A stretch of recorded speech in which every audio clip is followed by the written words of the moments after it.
먼저 마태복음 6장 9절 함께 한 목소리로 읽을 때 주님의 음성 들으시기 바랍니다. 함께 읽겠습니다. 하나님의 말씀입니다. 시작.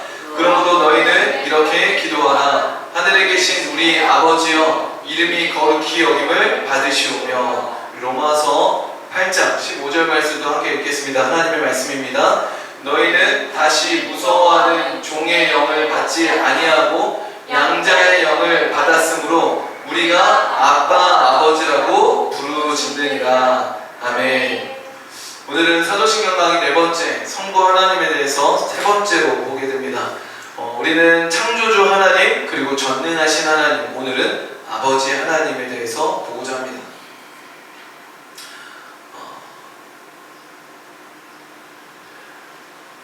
우리는 하나님이 어떤 분인지를 알아야 됩니다. 그 중에 저는 가장 중요하다고 생각하는 것이 바로 오늘입니다. 하나님을 아버지로 믿어야 합니다. 여러분, 하나님을 아버지로 믿으십니까? 아멘. 믿으십니까? 믿으신 줄 믿습니다. 눈으로 깜박 아멘인 줄 믿습니다. 왜 하나님을 아버지로 믿어야 되냐면, 우리가 앞에 하나님은 어떤 분이라고 배웠죠? 고백했죠? 다 아시는 거죠. 창조주, 전능하신 하나님. 근데 우리가 그것만 믿잖아요. 그분 앞에 갈 수 있을까요? 없을까요? 우리는 그분한테 갈 수가 없어요. 전능하신 창조주 하나님이 우리를 받아줄 이유가 없어요. 심지어 우리는 그분 앞에 죄를 범한 자들이죠. 그분을 반역한 자들이죠. 그분을 자진해서 떠난 자들이죠. 우리 앞에 주어진 것은 형벌과 죽음밖에 없단 말이에요. 영원한 심판밖에 없어요. 그 전능하신 창조주 하나님이 우리에게 정하신 일이에요. 우리가 전능하신 창조주 하나님을 믿는다 한들 우리는 그분 앞에 나아갈 수가 없습니다. 그러나 나아갈 수 있는 이유는 무엇 때문이에요? 그 하나님이 우리의 아버지라는 믿음이 있기 때문인 줄로 믿습니다. 할렐루야. 아멘. 그래서 예수님이 가르쳐 주실 때 뭐라고 가르쳐 줬어요? 너희는 이렇게 기도하라는 거예요. 하늘에 계신 우리 하나님, 아니죠? 하늘에 계신 우리 아버지, 하나님을 아버지로 부르라고 우리에게 가르쳐 주고 계십니다. 그렇게 기도하라고 하는 거예요. 그러나 우리가 오늘날에 아버지라고 부르지 못하는 이유에 대해서 제가 어버이 주일날 좀 많이 얘기했었던 것 같아서 간단히만 얘기하면 그냥 2가지예요. 아버지에게 받은 상처를 하나님 아버지께 투영하는 거죠. 이거 잘못됐다 그랬어요. 하나님의 아버지가 어떠하심인지를 우리가 알아야 된다 그랬어요. 그게 아버지의 원형이라고 그랬어요. 그걸 반영하지 못한 육신의 아버지의 연약함이 있을 수 있죠. 그렇기 때문에 우리가 더욱더 누구에 대한 소망이 커지고 누구를 바라봐야 되는 거예요? 하나님 아버지를 바라보게 되는 거죠. 그리고 그것으로 인해서 나는 부모에게 상처를 받았고 나는 아버지에게 상처가 있기 때문에 나는 아버지가 되지 않을 거야. 나는 결혼하지 않을 거야. 아니 결혼해도 아이를 낳지 않을 거야. 가 아니라 나는 온전하신 아버지 하나님을 믿음으로 내가 그 하나님의 형상이 되어 아버지 되시는 하나님의 모습을 보여주려는 통로가 되겠다는 사명감으로 다시 일어나야 된다고 했어요. 또 하나는 그때 얘기했나 모르겠지만 PC주의예요. 그 폴리스틱 코렉트니스라고 해서 정치적 옳음이라고 하는 PC주의가 있거든요. 그러니까 이게 그 진보 쪽에서는 지지하는 방향이고 보수 쪽에서는 비아냥거리는 그 행태예요. 그러니까 뭐만 하면은 평등. 하나님 아버지 왜 남자만 이렇게 해? 하나님 어머니는 없어? 그러면서 이제 빠지는 게 이제 하나님 어머니로 넘어가는 거죠. 남녀 평등에 있어서 왜 하나님 꼭 아버지로만 나타나야 됐어? 이런 그런 불편함들, 진보적인 그런 사상들로 인해서 하나님을 아버지라 부르는 것을 불편해하는 사람들도 있습니다. 그래서 중요한 건 뭐예요? 뭐가 어쨌든 성경은 하나님을 아버지라고 가르쳐주고 있어요. 그러면 왜 어머니는 아니야가 아니라 왜 아버지라고 가르치는가? 그것은 무슨 의미인가를 우리가 알면 되는 거예요. 그렇죠? 자, 그러면 우리 한번 생각해 봅시다. 하나님은 누구의 아버지실까요? 자, 이 질문을 우리는 좀 차근차근 해볼 필요가 있어요. 첫 번째 누구의 아버지일까요? 창조주, 전능하신 하나님은 예수님의 아버지세요. 그쵸? 예수님의 아버지요. 그리고 동시에 예수님을 믿는 자들의 아버지도 되신다. 이게 성경이 말해주는 복음이죠. 예수님이 하나님, 먼저 첫 번째는 하나님이 예수님의 아버지다라는 걸 좀 얘기해 볼게요. 아버지라 불리기 위해서는 뭐가 있어야 돼요? 반드시 필요한 조건이 있습니다. 자녀가 있어야 돼요. 자녀가 없으면 아버지가 불릴 수가 없죠. 그것은 자녀와 아버지가 뗄래야 뗄 수 없는 관계에 있다는 거예요. 그 말은즉슨 예수님과 하나님은 성부와 성자로서 뗄래야 뗄 수 없는 관계성 속에 삼위일체 하나님이다라는 것을 말해주는 것이고, 성부와 성자의 친밀함을 의미하는 거라 볼 수 있어요. 이게 유대교와 기독교의 큰 차이가 됩니다. 유대교도 예수님을 살아계셨고 역사의 실존이고 선지자 중에 하나라고 믿어요. 그러나 그를 하나님의 아들이라고 믿진 않죠. 그러나 성경은 예수님 스스로가 하나님을 아버지라 불렀고, 또 하나님이 세례받으실 때 이는 내 사랑하는 아들이라 말씀하셨고, 또 귀신들도 당신은 하나님의 아들이시니이다 라고 예수님을 향해 아들이라고, 하나님의 아들이라고 얘기했어요. 사도들 역시 성경을 기록한 이유가 그 예수가 하나님의 아들이심을 믿게 하기 위함이다라고 기록하고 있어요. 그래서 재밌는 건 유대교는 하나님의 아들이라는 이유로 예수를 십자가에 못 박죠. 근데 기독교는 그 하나님의 아들이라는 이유로 못 박히신 예수가 진짜 하나님의 아들이었다는 것을 믿는 게 기독교인 거예요. 이 유대교와 기독교는 예수가 누구인가, 특별히 하나님의 아들인가 아닌가로 갈려졌다고 해도 과언이 아니에요. 그만큼 예수가 하나님의 아들이다라는 것은 중요한 신앙 고백인 거죠. 그러면은 이렇게 그 다음으로 생각을 해야 돼요. 두 번째는, 그러면 우리의 아버지가 맞나? 하나님은 성자 예수님의 하나님일까? 아버지일까? 아니면 우리들의 아버지일까? 우리는 훅 건너뛰어서 쉽게 나의 아버지로 생각하는데 차근차근 생각해보면 사실 우리 아버지가 아니에요. 요한복음에 보면은 너희의 아비 마귀에 대해서 얘기를 하죠. 우리는 마귀에게서 난 자라고도 성경은 이야기합니다. 우리는 선악과를 먹고 하나님을 떠난 반역한 아담의 후예로 태어났기 때문에 우리의 아비는 마귀예요. 그렇다면 하나님은 우리의 아버지가 아니죠. 그러나 그럼에도 불구하고 본래 지어질 때 누구의 형상으로 지어졌어요? 하나님의 형상으로 지어졌죠. 그래서 본래 창조된 원리와 원형은 하나님을 아버지로 부르는 자녀인데, 그 자녀와 아버지의 관계가 아담과 하나님과의 관계가 깨지면서 타락한 아담의 후손들은 다 마귀의 자녀로 태어나게 됩니다. 그래서 하나님께서 우리를 향해 구원을 계획하시죠. 그 구원 계획이 뭐예요? 다시 우리를 자녀 삼는 거예요. 그래서 이런 말씀하시죠. 나는 너의 하나님이 되고 너희는 내 백성이 될 거다. 나는 너의 아버지가 되고 너희는 내 자녀가 될 거다. 이게 하나님의 구원이었어요. 다시 본래 하나님의 형상, 본래 하나님과 자녀의 관계를 회복하는 것, 이것이 구원이죠. 그래서 요한복음 1장 12절에 이런 말씀이 있죠. 영접하는 자, 곧 그의 이름을 믿는 자들에게는 자녀가 되는 권세를 주셨으니, 할렐루야. 이게 구원이다라는 거예요. 그래서 예수님을 믿는 자만이 하나님을 뭐라 부를 수 있는 거예요? 아버지다라고 부를 수 있는 거예요. 왜? 우리는 양자의 영을 받았기 때문에. 로마서 8장 15절 우리 읽었죠? 우리 더 이상 종의 영이 아니라 양자의 영, 입양되었다라는 거예요. 성령이 우리 안에 계심으로 징표가 되어서 우리는 이제 하나님의 입양된 아들, 딸이 되었다라는 거예요. 그래서 우리는 하나님을 아버지라 부를 수 있고 하나님 앞에 나아갈 수 있죠. 거기에는 어떤 신분과 인종과 재물과 능력과 이게 상관이 없는 거예요. 오직 예수 그리스도를 믿음으로 성령이 임하신 것을 임한 자는 하나님의 아들이 된다라는 겁니다. 자, 세 번째로 우리가 생각해 볼 거는, 그러면은 하나님을 아버지로 부르는 그 신앙 고백의 능력과 의미는 뭐냐? 세 가지를 좀 생각해 봤어요. 첫 번째는 따라해볼게요. 하나님 품을 향해 갈 수 있다. 잘못된 길과 죄로부터 돌이킬 수 있다. 돌이킬 수 있다.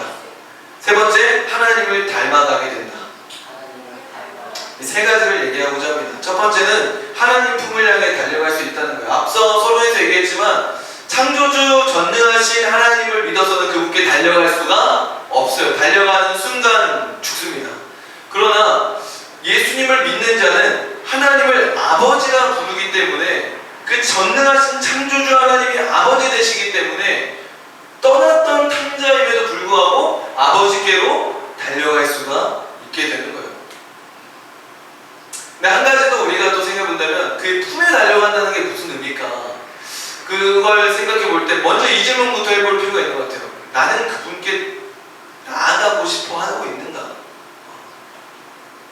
죄인들은 어떨까요? 죄인들은 마귀와 같아요. 돼요. 아비 마귀를 닮아서 마귀가 어떻게 했어요? 예수님이 다가오니까 당신은 하나님의 아들이십니다. 나와 무슨 상관이 있건데 지금 이때 나에게 오셨습니까? 이렇게 거부하죠. 죄인들은 그분에게 가까이 가는 것을 좋아하지 않아요. 왜? 시키니까. 왜? 내 마음대로 못하게 하니까. 내 뜻대로 살지 말라고 하니까. 당신 뜻대로 살라고 하니까. 희생하라고 하니까. 순종하라고 하니까. 명령하시니까. 불편한 거예요. 싫은 거예요. 죄인들은 그분의 품에 달려가고 싶은 마음이 없어요. 언제만? 내가 필요할 때만 이용하기 위해서 달려갈 뿐이죠. 간섭받는 건 싫어요. 그저 능력을 이용하려고 합니다. 죄를 여전히 사랑하기 때문에 그래요. 하지만 하나님을 아버지로 고백하는 자는 어떨까요? 아버지와의 관계가 있죠. 나는 그의 자녀예요. 그는 나의 아버지예요. 그러면 어때요?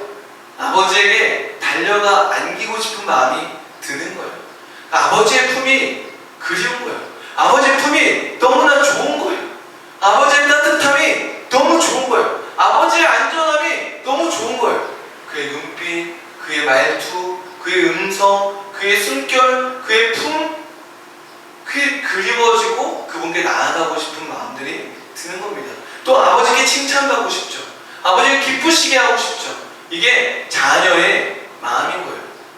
하나님께 그런 마음들이 들 수 있는 이유는 단 하나, 전능하신 창조주, 거기다 뭔가 좀 거래적이에요. 관계적인 키워드는 어디서 시작되냐면 아버지 하나님을 믿을 때 조건 없이 어떤 결과와 상관없이 내 유익과 상관없이 온전한 희생과 헌신과 사랑의 관계를 만드는 건 아버지 하나님을 믿을 때만 가능하다는 거예요. 그렇기 때문에 아버지 하나님을 고백하는 자는 그의 품에 나아가고 그를 찾고 그를 기쁘시게 하며 그에게 순종하는 삶을 사랑하는 삶을 살게 된다는 거예요. 언제? 아버지 하나님을 믿을 때. 두 번째는 무엇이었습니까? 죄와 잘못된 길과 죄로부터 돌이킬 수 있다. 제가 이재훈 배우를 굉장히 좋아합니다. 이재훈 배우. 그 모범택시도 찍고 또 그 보이스였나요? 시그널 드라마도 찍고 했었던 대배우인데 그 배우의 첫 번째 작품이 뭔지 알아요? 까먹었네. 파수꾼? 파수꾼 맞네. 파수꾼이에요. 파수꾼이라는 학창시절 남학생들의 이야기를 그린 영화예요. 그 중에 이제 불량 학생 중에 싸움 잘하는 학생으로 이제 나오게 되고 박정민 배우랑 또 한 명 이렇게 셋이서 친구인데 이재훈 배우만 부모님이 이혼했고 아버지와 사는데 아버지는 집에 들어오질 않아요. 근데 이제 다 얘기할 수는 없고 친구들과 관계가 깨집니다. 근데 그 깨지기 전에 이런 얘기 했었던 게 기억에 남아요. 집에 혼자 갔는데 야 엄마가 뭐 한다고 투덜거리길래 야 너네 그래도 밥 먹어라 일어나라 학원 가라 숙제랑 엄마가 있잖아. 난 없어. 난 아무도 나한테 간섭하지 않아. 남들은 되게 부러워하잖아요. 근데 그게 되게 결핍인 것처럼 나와요. 근데 결국 그 친구들과 관계가 깨지게 되거든요. 깨지고 나서 안타깝게도 그 이재훈 배우가 역할했던 그 남학생은 자살하게 됩니다. 내 주변에 아무도 없다라는 것을 생각하게 된 거죠. 또 하나 이야기를 해보면은 저희가 아내가 임신했을 때 같이 좀 많이 봤던 프로그램이 하나 있어요. 그게 금쪽 같은 내 새끼예요. 금쪽 같은 내 새끼를 보면 이런 생각이 들더라고요. 나쁜 아이는 없다. 물론 부모가 나쁜 거다를 말하고 싶은 건 아니에요. 부모도 힘들죠. 어려움이 있어요. 아이도 악하죠. 나쁜 게 있어요. 그렇지만 참 신기한 게 절대 안 바뀔 것 같이 이거 어떻게 하면 좋지 싶을 만큼의 부모와 자녀의 모습들이에요. 그런데 솔루션을 줘요. 작은 거예요. 말투 하나 정도? 뭐 하나만 딱 바꿔줘요. 그리고 카메라들이 감시하고 있어요. 그래서 그 안에서 그 노력들을 조금씩 해요. 근데 놀랍게도 아이들은 바뀌어요. 더 놀라운 건 아이가 엄마를 때리고 욕하고 막 이런 관계에서도 그 AI 어떤 기계랑 대화 딱 그 방 안에서 AI 기계랑만 대화를 나누는 장면이 있는데 그때 물어봐요. 몇 번. 너는 언제 행복해? 너는 엄마를 어떻게 생각해? 그러면은 아이들이 그렇게 엄마를 싫어하고 아빠를 싫어하고 했던 것 같은데 엄마가 기뻤으면 좋겠어. 내가 엄마를 힘들게 하는 것 같은데 안 그러고 싶은데 나도 그게 잘 안 돼. 막 이런 얘기들을 해요. 너무 놀라운 게 절대 안 사랑할 것 같은데 아이들은 여전히 그 상황에서도 부모의 사랑을 원하고 부모의 관심을 원하고 부모를 원하더라 라는 게 느껴졌어요. 그러니 부모가 아이를 사랑하지 않는 부모는 없죠. 그러나 그 표현에 있어서 자녀를 사랑한다라는 표현과 방식들을 조금 고쳐주고 도와주니까 관계가 회복되는 걸 느꼈어요. 이 두 가지를 가지고 얘기하고 싶은 건 뭐냐면 이 시대 가운데 지금 우리가 방황하고 잘못되기려고 하고 공허하고 외롭고 우울함과 공허함 속에 빠지는 이유는 어쩌면 부모와의 관계가 있다라는 거예요. 부모로부터 받지 못한 결핍과 부모와 깨어진 관계로 인해서 내 마음에 문제가 있다는 거예요. 다음 세대들이 왜 지금 이렇게 방황하고 꿈이 없고 소망이 없고 도전하지 못하고 안주하려 하고 평범하게 그냥 안정되게 살아가려고 그저 돈만 많이 벌려 하고 재미와 즐거움을 쫓아가고 미래 없이 살아가는 이유들, 방황하고 방탕하게 살아가는 이유들, 그들이 어떠해서라기보다 그들에게 부모가 필요한 거라고 생각이 들어요. 그러면 또 그럴 수 있죠. 그 부모들도 부모에게 받지 못했어. 그 부모들도 힘이 들어. 그들에게도 부모가 필요해요. 그렇게 쫓아 올라가면 누가 있을까요? 모두에게, 부모에게나 자녀에게나 아버지 하나님이 필요한 거예요. 아버지 하나님의 사랑이 있을 때 다시 밤이 없겠고 햇빛도 쓸데없으니 하나님이 우리의 영원한 빛 대신에 이 찬양을 고백하게 되는 거예요. 하나님 아버지를 알게 되어야 돼요. 우리 교회를 통해 나는 하나님이 우리의 아버지 되신다는 것을 볼 수 있게 되길 소망하고 축복합니다. 그것이 증거되는 교회가 되길 소망하고 축복합니다. 부모의 역할이 굉장히 중요해요. 하나님의 사랑을, 아버지 하나님의 사랑을 경험하면 그 누구도 죄에서 돌이켜 아버지가 기뻐하시는, 아버지께 영광 돌리는 아버지의 자녀의 삶을 살아가게 될 줄로 믿습니다. 세 번째는 무엇입니까? 하나님을 닮아간다라는 거예요. 하나님을 닮아간다. 아버지가 하나님이라는 건 동시에 내가 누구라는 거예요? 자녀라는 거예요. 자녀는 아빠를 닮게 돼 있어요. 그게 자녀의 특징이에요. 그러면 딱 질문이 드셔야 돼요. 우리는 친아들이 아니잖아. 우린 접붙임받은 입양아래며 입양된 애가 어떻게 부모를 닮아? 놀랍게도 닮아요. 눈으로 보거든요. 아빠의 표정을 많이 보면 아빠를 더 많이 닮아가고 엄마를 많이 보면 엄마를 닮아가고 새로 그냥 연인을 봐도 그래요. 연인을 서로 이렇게 눈빛을 많이 보고 표정하다 보면 닮아가게 돼 있어요. 그게 사랑이고 관계예요. 그래서 부모와 자녀는 닮아가게 되어 있습니다. 또 하나, 우리는 원래 누구의 형상을 갖고 있다고요? 하나님의 형상을 갖고 있어요. 그렇기 때문에 우리가 하나님을 아버지로 고백할 때 우리 안에 원래 심겨져 있는, 디자인되어 있던 오리지널 디자인이라고 하는 본래의 모습, 아버지를 닮은 그 아버지의 성품과 아버지의 형상들이 일어나게 된다라는 거예요. 그런데 예수님을 믿으면서도 왜 그것들을 누리지 못하냐? 내가 하나님의 자녀다라는 것을 믿지 못해요. 믿죠? 믿어요. 그거 못 믿는 사람이 어디 있어요? 그쵸? 말로는 다 믿어요. 근데 내가 자녀라고 사는 사람은 또 적어요. 왜? 내가 자녀답지 못한 것 같거든. 그러니까 어떤 메커니즘에 놓여있냐면 내가 자녀다워야 된다라는 것에 놓여있는 사람들을 많이 봤어요. 그래서 내가 자녀답지 못하면 난 자녀가 아직 아닌 것처럼 살아가죠. 그렇기 때문에 우리는 무엇이 필요하냐? 믿음이 필요해요. 어떻게 믿어? 그 믿는 거예요. 믿는 거에 방법이 있으면 믿는 게 아니에요. 믿음은 믿는 거예요. 말이 되게 이상하네. 믿음은 믿는 거예요. 그분이 나의 아버지라는 것에 뭐 더 깊은 게 있겠어요? 있죠. 풍성함이 있죠. 근데 그 풍성함의 영역이지 그가 나의 아버지라는 것에 더 믿고 말고는 더 많은 증거는 필요하지 않아요. 그가 나의 아버지라고 믿는 순간 난 자녀의 권세를 가지고 살아가는 거예요. 아버지의 것을 누리며 살아가는 거예요. 누가 그러지 못했어요? 첫째 아들이 그랬잖아요. 아버지의 품에 있고 아버지 집에 있고 모든 것을 아버지와 함께 누리고 있지만 자녀로서 살지 못하잖아요. 뭐가 더 필요하겠어요? 믿음이 필요한 거예요. 그리고 우리가 그걸 믿는다고 했을 때 뭐가 달라지냐? 포도나무에서 포도가 나오게 돼 있어요.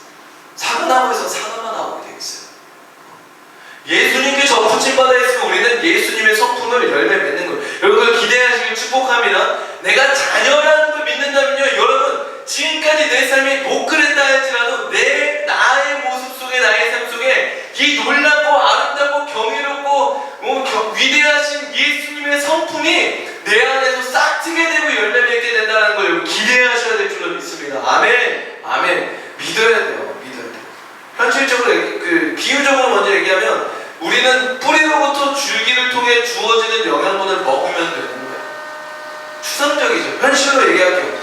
말씀과 기도를 통해 하나님이 어떤 분이신가를 보면서 그분이 나의 하나님이구나, 내가 그분의 자녀구나 라는 것을 받아들이시고 믿음으로 누리시고 그것을 기대하고 찬양하고 나아가면 되는 거예요. 그러면 열매 맺혀진다는 거예요. 내가 그걸 백날 첫날 해봤지만 안 맺혀지던데요. 백날 안 했고요, 첫날 안 했어요. 그리고 제가 정말 YM에서 많이 회개하고 돌이켰던 부분인데, 예배는 시작이에요. 시작. 예배 때 짠 해놓고 일주일 내내를 내가 어떻게 인간을 살아가야 될까를 가지고 살아간다면 능력이 나아가지 못해요.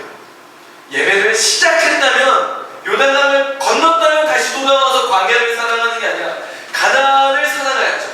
넘어간 삶을 살아가야죠. 믿음의 삶을 살아가야죠. 자녀로서의 삶을 살아가야죠. 그래서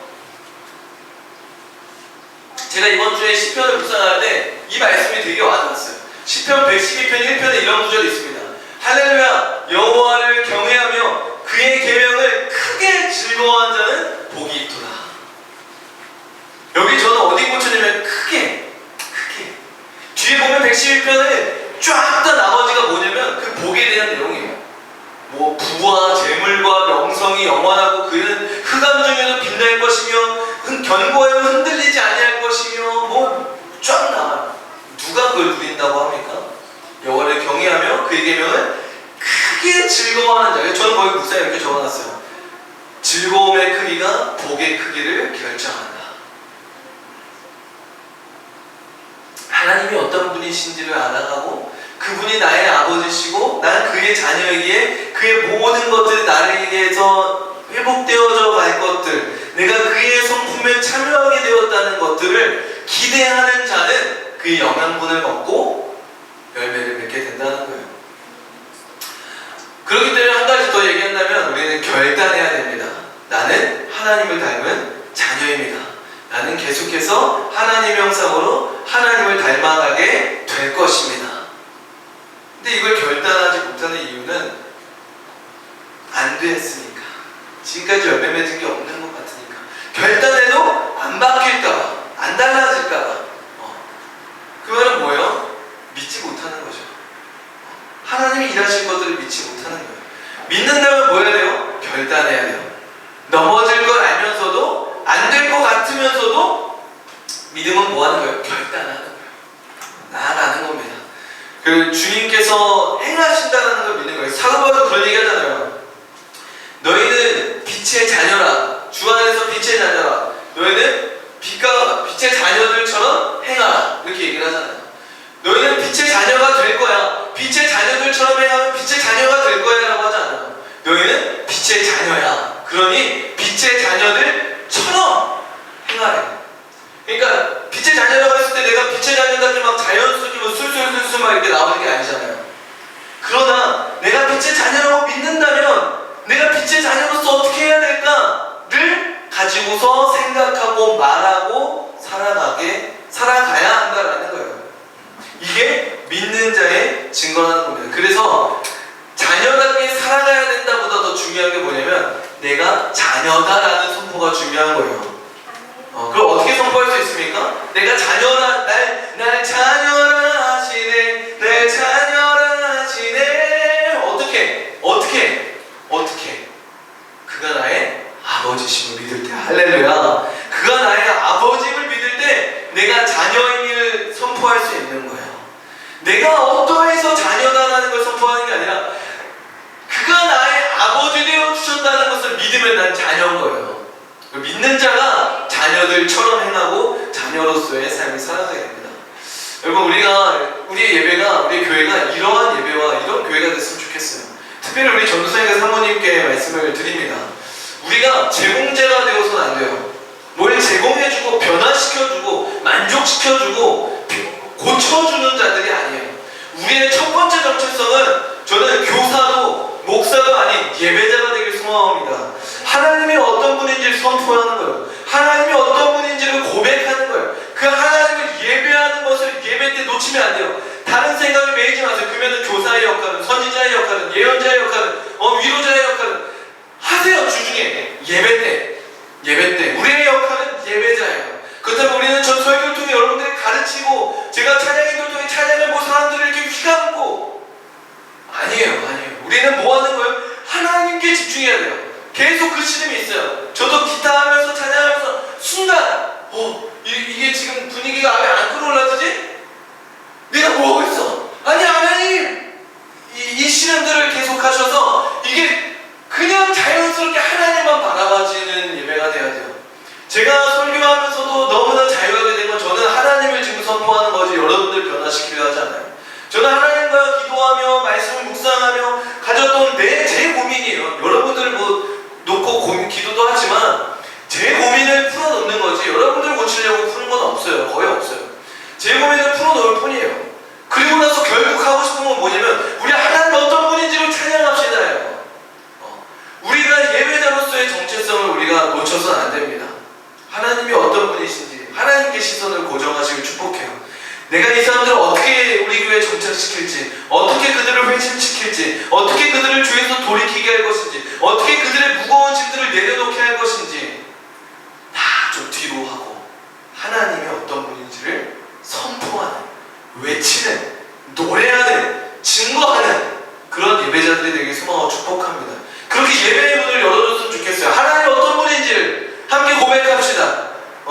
그렇게 찬양해줬으면 좋겠어요. 우리 하나님 위대하신 하나님입니다. 그걸 노래하게 하고 고백하게 하는 찬양들을 열어줬으면 좋겠어요. 그렇게 하나님의 임재를 구할 때 하늘 문이 열리고 하나님의 임재가 구름과 같이 임하여서 누구도 구름이 그 성막에 있을 때 오지 못했잖아요. 오지 못하는 이유가 있어요. 농담입니다. 안 낀가요? 구름이 하나님의 어마어마하게 임했기 때문에 아무도 우리 예배에 오지 못하고 있다고. 농담입니다. 네. 아무튼 특별히 오늘 설교 주제처럼 저는 이 시대 가운데 아버지가 필요하다는 생각들이 많이 들었어요. 우리 교회를 통해서 하나님의 아버지 되심이 고백됐으면 좋겠어요. 이 지역에 꿈이 없는 아이들, 이혼한 가정들, 또 부모로부터 사랑받지 못해 자녀에게도 사랑 주지 못하는 부모들, 그 모두들에게 필요한 건 예수님이고 그 예수님을 통해 하나님을 아버지로 부르는 아버지 품에 돌아가는 거잖아요. 그 하나님의 아버지의 되심의 그 아름다운 성품과 그 따뜻한 손길과 그 부드러운 음성과 그의 따뜻한 눈빛과 그것들을 우리가 느낄 수 있는 예배의 공간들이 됐으면 좋겠어요. 하나님 어떤 분인지가 가득 이 공간을 채웠으면 좋겠어요. 나눔을 할 때, 설교를 할 때, 예배 인도를 할 때, 기도를 할 때, 찬양할 때, 특히 나눔할 때 하나님이 어떤 분인가가 고백되어지는 나눔이 된다면, 그런 찬양이 된다면, 그렇게 예배의 문을 연다면, 그런 설교가 된다면 우리가 그 하나님 앞에 회개가 일어나고 회심이 일어나고 죄를 돌이키고 변화되고 기대하고 꿈꾸고 회복되고 다 일어나잖아요. 하나님이 일하시잖아요. 우리는 그 하나님을 높이면 되는 거예요. 그 하나님을 드러내면 되는 거예요. 하나님을 증거하면 되는 거예요. 그러면 하나님이 일하십니다. 할렐루야. 그런 예배가 되길 소망합니다. 그런 예배가 되길 소망합니다. 그래서 우리 믿는 자들에게 특별히 세 가지만 더 말씀드린다면, 하나님을 아버지로 고백할 때 우리는 그의 품을 소망하게 돼요. 이 땅에서 어떻게 살아갈 것인가, 어떻게 교회를, 어떻게 내가 내 삶을, 내 직장을 주님 품에 가게 될 날을 소망하는 거예요. 제가 이번 주에 또 예배를 준비하면서 이걸 준비하면서 많이 좀 점검하고 회개하고 보는 시간들이 있었어요. 비치가 이번 주 내내 그렇게 천국 가고 싶다는 얘기를 많이 했어요. 근데 제 마음이 불편한 거예요. 천국을 소망하지 않고 있었구나. 그 천국을 간다는 게 그 죽음의 문턱 앞에서 고통스러워하는 모습과, 그리고 또 이별한다라는 것에 대한 두려움에 좀 많이 매여 있었던 것 같아요. 그 시작은 아마 그 주빌리 안 돼! 때부터 시작된 것 같고, 그 뒤로 계속해서 전사님한테 다 나누지 못했지만 사모님 알겠지만 끊임없이 하나님 저한테 말씀하셨어요. 막 자녀를 데려가신 이야기, 자녀를 이번에 주빌리 때도 나왔죠. 계속해서 보게 하셨어요. 천국 소망에 대해서. 근데 하나님을 아버지로 우리가 믿는다면 우리는 비치가 그랬던 것처럼 아빠 나는 빨리 천국 가고 싶어. 그러니까 빨리 전쟁 일어나서 우리 무기 없이 우리 셋이 같이 전쟁 나가자. 똘망똘망한 눈으로 그걸 얘기를 하는데 하나님 아버지가, 우리 아버지가 그곳에 계시고 또 거할 곳이 많다고 하셨고 우리 위하여 처소를 예비하고 계신다고 약속하셨고, 그럼 우리는 어디를 기대하고 살아가야 되는 거예요? 저 천국을 기대하는 거예요. 그러면 세상 사람들 우리가 하나님 아버지를 믿는 모습은 어디서 첫 번째 드러나냐? 천국을 소망하고 있는가? 천국을 소망하고 있는가? 그 천국을 소망하는 모습을 여기서 지금부터 푼다면 설교가 끝나지가 않겠죠? 천국을 소망하길 축복합니다. 두 번째로는 죄를 돌이키는 거예요. 아버지 품으로 돌아나서 그 아버지를 기쁘시게 하는 삶을 살고자 한다는 것이 회개예요. 내 죄와 신음하잖아요. 포기될까요? 안 돼요. 죄가 묵상돼요. 그리고 그러지 못하는 내가 힘들어지고 내가 그런 척 하려는 이런 자리에 있으면은 위선적으로 가리고 아닌 척하기 위해서 더 강력하게 음란을 끊으십시오 막 이러면서 나 음란한 걸 보고 있고 막 이러고 있는 거예요. 우리가 죄를 끊으려면 죄와 씨름하는 게 아니에요. 아버지를 기쁘시게 하는 삶을 기대해야 돼요. 아버지를 사랑하는 마음을 더 키워야 돼요. 아버지 하나님을 더 묵상해야 돼요. 그래서 그분 앞에 우리의 모습을 돌이킬 수 있는 거예요. 그가 또한 품어주고 돌이키게 해주실 겁니다. 세 번째는 나의 모습과 실력을 통해서 예배를 통해서 하나님 아버지 되심을 선포할 때 내가 자녀라는 것을 믿음으로 고백하는 예배가 되길 소망합니다. 자녀라는 것은 아버지를 닮는다 그랬죠. 기대하는 내 안에 하나님 또 어떤 일들을 무엇을 열매 맺게 하실까 기대하는 거예요. 그걸 꿈꾸는 거예요. 그러한 예배로, 그런 예배자로 우리 서가는 더 센트 처치 우리 성도님들에게 소망하고 축복합니다. 우리 같이 이 시간 성찬할 건데 우리 빛이 한빛 나오세요. 성찬하겠습니다.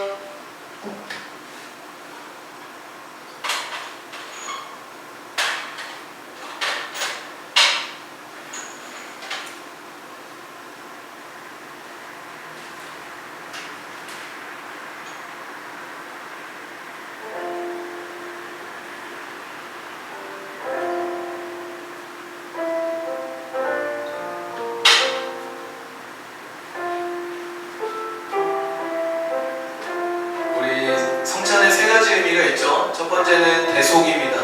속량, 구원의 은혜입니다. 나의 죄를 위해서 대신하여 십자가에 못 박혀주신 예수님 감사합니다. 두 번째는 결혼 언약입니다. 우리는 정결한 신부로서 다시 오실 예수님을 기다리는 거예요. 그것을 기억하고 기념하는 거죠. 세 번째는 선교입니다. 그의 죽으심을 전하는 것입니다. 그러한 삶을 살겠다고 고백하는 거예요. 이 시간 좀 이 성찬을 놓고 한 번 더 기도할까요? 하나님의 대속의 은혜, 나의 죄를 위해 대신 죽으신 은혜 감사합니다. 또한 우리와 결혼 언약을 맺으시고 마지막 날에 다시 오실 신랑 되신 예수님을 기다리는 정결한 신부로 살아가겠습니다. 또한 예수님의 몸된 교회로서 예수님의 죽으심과 부활하심을 전하는 증인의 삶을 살겠습니다. 선교사의 삶을 살겠습니다. 그리고 성찬을 하기에 앞서 함께 통성으로 짧게 기도하며 나아가겠습니다. 하나님 감사합니다. 하나님 예수님의 십자가의 피로 그 튀겨진 살과 피로 우리가 구원을 얻었음을 고백합니다. 하나님 우리가 이렇게 예수님을 예배할 수 있는 것, 찬양할 수 있는 것 하나님 주님의 은혜입니다. 주님의 대속의 은혜입니다. 튀겨진 살과 피 때문입니다. 하나님 우리가 구원받을 수 있었던 것도 예수님의 살과 피를 우리가 먹고 마시기 때문입니다. 하나님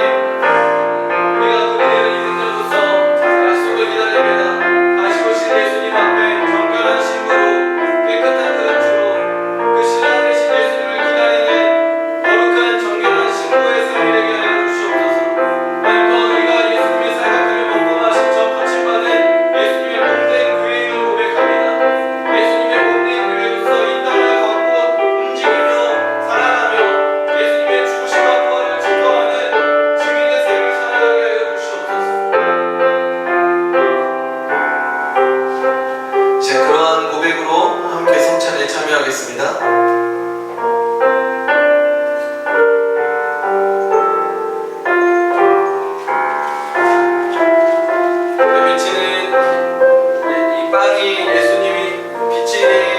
빛의 죄를 위해 죽으신 예수님의 몸임을 믿으십니까?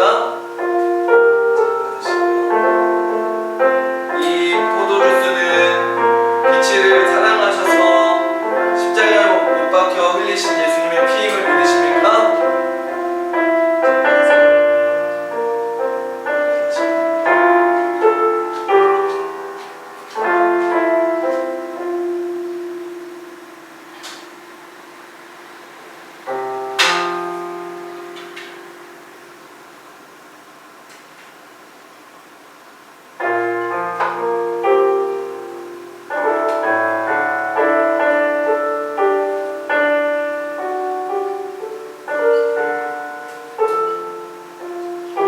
한 번 더 기도하기 원합니다.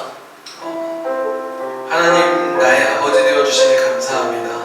나를 자녀 삼아주시니 감사합니다. 주님의 품을 갈망합니다. 주님의 품 안에서 내 죄를 돌이킵니다. 그리고 주님께서 나에게 맺으신 아름다운 당신의 성품을 갈망하고 기대합니다. 그런 마음으로 오늘 말씀을 기억하며 함께 기도하며 나아가겠습니다.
자녀라 하여 주셔서 감사합니다.